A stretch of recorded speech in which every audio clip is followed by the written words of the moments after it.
संजय पुनिया की तरफ से सारी सृष्टि वासियों राम राम। भाई साहब आज आप पहुंच गए यहाँ रोहतक जिला में और बातचीत करते हैं सज्जन जी से। आज नया नया खंड का बांध जो हमारे दादे परदादे बांधा करते। जी राम राम जी। राम राम जी। जी सबसे पहले जी रामपाल महाराज को सत सत प्रणाम। जी नामदान ले लिया ना अभी नाम नहीं मिला है। मिला कौन है जी? ना। अच्छा जी, लेने की तैयारी में हो? नहीं, मैं हमारे गांव में इन्होंने बाढ़ की समस्या का समाधान किया था, उस अच्छा। बारे में आए हुए हैं, सम्मानित किए आज। सम्मानित कौन करे है जी? रामपाल महाराज जी, ये इसने बालंद गांव की पंचायत ने। अच्छा जी। हाँ। इतना ईशा किया कर दिया जो आप सम्मानित करने रहे हो? इन्होंने जी हमारे 30 साल से फसल नहीं हुआ करती। जी इन्होंने हमारे को 2 पाइपलाइन दी, 2 मोटर दी, पाइप दिए जी। और उनसे हमारा पानी निकल गया और बहुत अच्छी फसल लगी हुई है। इसमें हमारा निवारण किया इन्होंने बाढ़ का। जी ये गांव तो एक ऐसा गांव है, कुछ साल पहला इन गांवों ने 5-4 जो गांव है नजदीक रोहतक है, उन्होंने तो बहुत ज्यादा डले मारे थे। इतने तो उनके घर में भी कौन थे। तो आज इतना चमत्कार कौन सा कर दिया जो आप सम्मानित करना किसने? देखो, इन्होंने बहुत गांवों में ये बाढ़ की समस्या का समाधान किया है, जी बहुत ही गांवों में। और गरीब लोगों को सामग्री देते हैं, सिलेंडर देते हैं, और जिसको इलाज का पैसा ना हो उनको इलाज का पैसा देते हैं। रटोली गांव में एक घर था, उन्होंने बहुत गरीब घर था, उनकी 2 मंजिल मकान बनवाया। उनकी कैंसर था, कैंसर का इलाज भी करवाया और फ्री पढ़ाई, और उनको खाने का पूरा सामग्री पहुंचाते हैं। और ऐसा नहीं है कि आस पास के गांव वालों ने डले मारे, ये सब बकवास है जी। ये बाहर वाले मिस्टोक बना के बदनाम कर रहे हैं इस गांव के आसपास गांव वाले। यहाँ कोई ऐसा नहीं था। तो आपका आज मन परिवर्तन कैसे हो गया? आज इनको सम्मानित करो हो तो इसी कौन सी भावना जागी है? एक जो जेल में बैठा हो तो भावना यही है कि सरकार ने भी हमारा समाधान नहीं किया बाढ़ का, जी जो रामपाल महाराज ने किया है। जी 30 साल से हमारा पानी भरा हुआ था, इन्होंने निकाला है। 2 लाइन दी, मोटर दी हमारे को, जो हमें सरकार के पास पहुंचते वो कहते हमारे पास कोई मोटर नहीं है। इन्होंने हमारी पूरी मदद करी। तो फिर आपके लिए फिर सरकार फरिश्ता बन के आई है या फिर एक जो जेल में बैठे हैं महाराज जी वो फरिश्ता बन के आए हैं? हमारे लिए तो महाराज जी फरिश्ता बन के आए हैं। जी महाराज जी का नाम क्या है जी?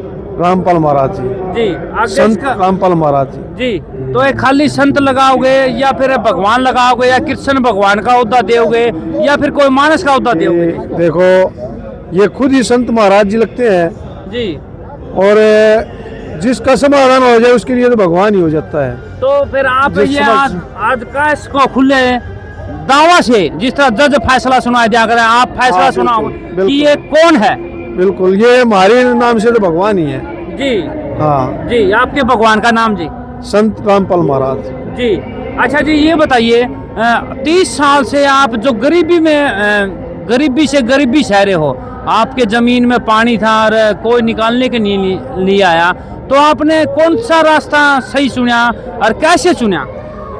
हमारे को जिला पार्षद जादेव डागर जी हैं, रटोली कबूलपुर गांव के। जी उन्होंने हमारे को बताया भैया ऐसे रामपाल महाराज जी समस्या का समाधान करते हैं, पाइप वगैरह देते हैं वो, जी उनसे संपर्क कर लो। वो हमारे साथ भी गए। हम यहाँ करोथा गांव में इनका आश्रम है, वहाँ गए। उन्होंने कमेटी को हमने अपना प्रस्ताव रखा। सरपंच भगवत दयाल जी ने, जो 3री बार सरपंच बने हुए हैं, राष्ट्रीय अवार्ड है, जी और गांव की पंचायत गई। उन्होंने बताया सरपंच साहब ने कि वे हमारे 25-30 साल से पानी भरता है और गवर्नमेंट भी कोई समाधान नहीं कर रही और कोई जरिया नहीं और फसल भी नहीं होती। तो कमेटी हमारे को लेके गई वहाँ आश्रम में। इनका जो आश्रम है वहाँ बड़ा आश्रम है जो धनाना गांव में, वहाँ हमारे को हमने एक लेटर पैड पे लिख के दिया सरपंच साहब ने, और हमारा 1 हफ्ते के अंदर अंदर समाधान हो गया। तो संत रामपाल महाराज आपके नाते में क्या लगे जी? गुरु महाराज जी हैं, जो संत तो संत ही होता है। अच्छा, कोई नाता कौन जी? संत के साथ क्या नाता होता है? अच्छा, आपका कोई नाता नहीं है, एक भगवान का और एक संत का नाता है। हाँ जी, हमारे कष्ट निवारण हो गए जी भाई, हमारे बाट भरा करती, हमारे लिए तो संत लगा लो, महाराज लगा लो या भगवान लगा लो, अच्छा जी। सब एक ही है। सब एक है जी। हाँ। अच्छा जी, मतलब जाते ही इन्होंने जो आपने जो चिट्ठी लिखी थी, इन्होंने कौन कहा भाई आप तो वही हो जो उन्होंने हमारा विरोध किया ऐसा था? कुछ नहीं किया। कोई भी चले जाओ, 24 घंटे भंडारा चलता है जी सबसे पहले भंडारा देते हैं, चाय पानी पिलाते हैं आदमी को, सभी को जी आदर सत्कार करते हैं। अरे ऐसी कोई चर्चा नहीं उठती वहाँ पे, जी इस चीज़ की कोई चर्चा नहीं हुई। वहाँ आदर सत्कार किया गया और हमारा फिर वहाँ पे हमारी एप्लीकेशन ली गई और हमारे को कहा गया भाई भगवान चाहेंगे तो आपका निवारण हो जाएगा। जी। 1 हफ्ते के बाद हमारे पास फोन आया, भाई आपके पाइपलाइन आएगी और गांव को इकट्ठा करके तैयार रखना। जी और 1 हफ्ते के अंदर अंदर हमारी पाइपलाइन आ भी गई, मोटर मिली, पाइपलाइन पूरा, हमारे को कोई भी चीज़ नहीं लेनी पड़ेगी। जी। और हमारे को ये भी कहा गया भाई खुदाई के लिए भी अगर जेसीबी चाहिए तो उसके पैसे भी हम दे देंगे। जी, आपके अब मन में और अंदर में कोई कटास रह रही है जो ये तो एक महाराज है और हिंदुओं के खिलाफ थे ये जो संत रामपाल महाराज जी, हमारे को। और एक होका भी छुड़ान ला रहे हैं जो हमारे दादा हाँ, परदादे पीते आए। बिल्कुल, ये नशाबंदी मुक्त करते हैं जी ये बोलते हैं भी नशा मत करो, जी बिल्कुल कहते हैं। और मैं इस बात से सहमत हूँ, नशा करना भी नहीं चाहिए।